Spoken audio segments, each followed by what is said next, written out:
3 months ago, I flew into Cebu City after 2 days non-stop travel. I was exhausted by my journey and I planned this move to perfection. As a result, the majority of it went according to plan with virtually no issues whatsoever. Yes, I was immediately hit by a cloak of damn heat, which has taken at least a couple of months to adjust to. Yes, half the time when the sun's out during the day, it's too hot to go out. Yes, there's a fair amount of trash strewn all over the place. And yes, there is the occasional beggar that can get annoying. Yes, sometimes the service can be a little behind expectations from the West. And yes, it can take time to get things done over here. Yes, the country has its issues, but no more or less than any other country in the world. Your infrastructure, yes, can be lacking in terms of transportation, limited to buses and ferries, so it can take time to get where you want to go. Despite all of this, do you know what? I like it. If I would have wanted the opposite of all the things that I've just mentioned, I would have stayed in the West. It's as simple as that. In the 3 years or so of planning this move, I had virtual exposure to practically every aspect of the Philippines through long distance relationships and my own research. I knew exactly what to expect, so there were few surprises. Entering the country was smooth.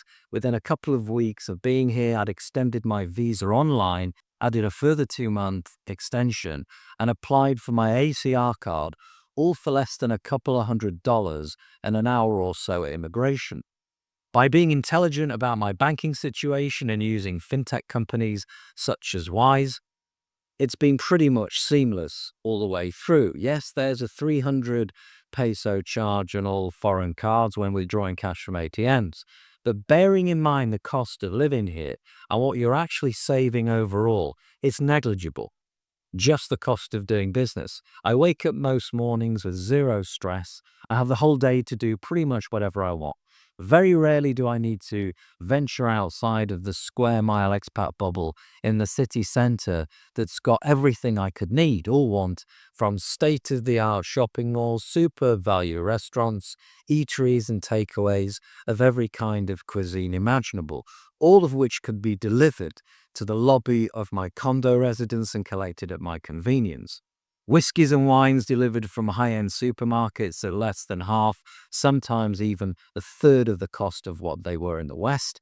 I can take taxis, either motorbike or car, to shops, restaurants or cinemas or different parts of the city for an absolute fraction of what I would have paid back home. I don't need a car or scooter, really, and all the costs associated with having one. It's just not necessary. The people here on average are friendly and helpful and generally curious about you, which means overall, on average, you are treated better. The interest from the fairer sex is definitely not short in supply, and the cost of indulging in recreational activities, dating or entertainment makes it quite affordable and therefore more enjoyable. I'm literally within 5 to 10 minutes walk of almost everything I could need on a day-to-day basis. I feel safe majority of the time, both during the day and on an evening.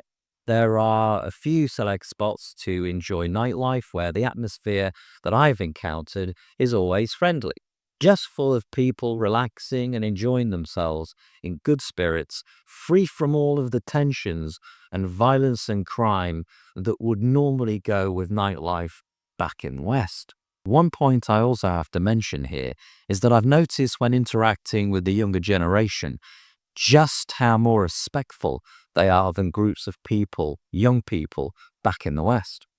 Mostly they will address you as sir, be polite, and even chatty, and I've never felt threatened or intimidated, which is the total opposite back home. Clearly a different mindset over here, so good on them. I've only ever needed to use the services of a doctor once, and it's quick, easy, and professional all the way through, not to mention cost efficient. I'm just over an hour's flight away from Boracay, the equivalent of Mauritius, but at a fifth of the cost. Or a 2-hour boat ride to a number of different paradise islands for even less. A nice way to spend the odd week or even just a weekend out of every month for a change of scenery. It all boils down, though, to one thing in the end, and that is money. pure and simple. There are three aspects that I look at when researching and considering a place to live. The first is affordability, and that for me is mainly the kind of accommodation that I can get within my budget. The second is for that affordability, what's the setting? For example, is it mountain, beach, or city? And thirdly, what are the amenities within that particular setting? I have no particular interest in museums or theatres or historic landmarks or anything like that. So just the basics are good for me.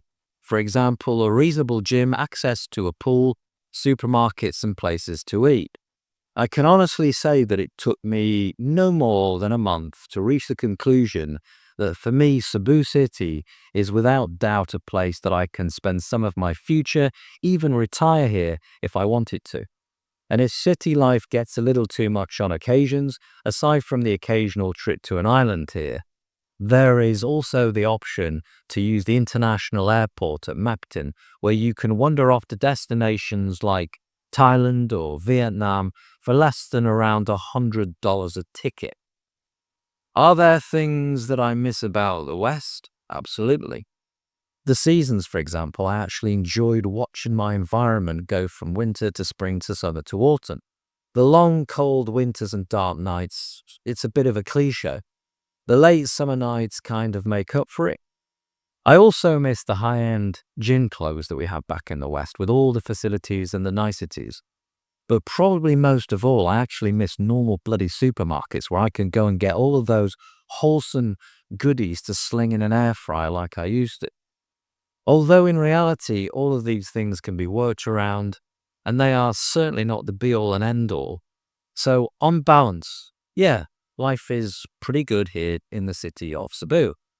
Now, I did mention in one of my first videos that I wanted to give both the Philippines and Thailand an equal opportunity to present themselves as a viable candidate for future retirement. Therefore, at some point in the near future, for a little bit of a change of scenery and to see what it's all about, I will probably be making my way over there. But for now, I am awaiting the Bureau of Immigration to notify me that my ACR card, which is the Alien Certificate of Registration card, is arrived in Cebu and I could go collect it. There are people that I know here that have said theirs took around 2 months or so, but officially it's supposed to take a minimum of around about 3.